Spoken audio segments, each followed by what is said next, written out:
Hello friends, आज आपण बनवतो आहे मटन कीमा पावची रेसिपी। त्यासाठी सर्वप्रथम कुकर घ्यायचा आहे, त्यामध्ये तेल टाकायचे आहे, खडे मसाले टाकायचे आहे आपल्या आवडीप्रमाणे। मी इथे जिरे, तमालपत्र आणि हिंग टाकला आहे। त्यानंतर मी त्यामध्ये कांदा टाकून छान असं परतून घेतला आहे।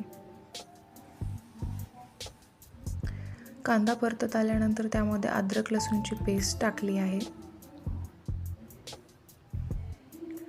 ते दोघेही छान परतल्यानंतर मी याच्यामध्ये बारीक कट केलेला टोमॅटो टाकला आहे। ते छान परतते तोपर्यंत आपण आपला खिमा वॉश करून घ्यायचा आहे। त्यानंतर मी धना पावडर, लाल तिखट, हळद पावडर, मटन मसाला आणि आपला नॉर्मल गरम मसाला याच्यामध्ये टाकला आहे। तेही छान परतून घ्यायचं आहे। त्यानंतर मी यामध्ये मीठ टाकले आहे चवीनुसार।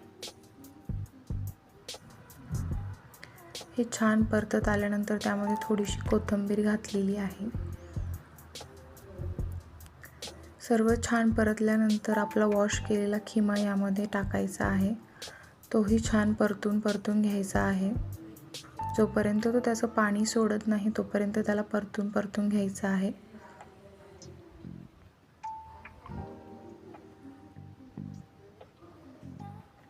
त्यानंतर थोडंसं पाणी ॲड करून याला एक उकळी येऊ द्यायची आहे, जेणेकरून आपला खिमा छान असा शिजला जाईल।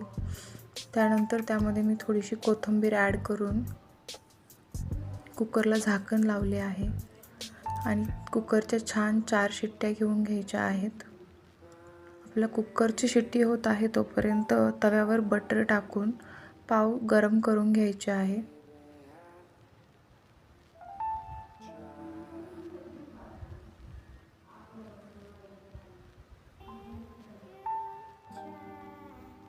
आता इथे बघू शकता आपला खिमा छान असा झालेला आहे।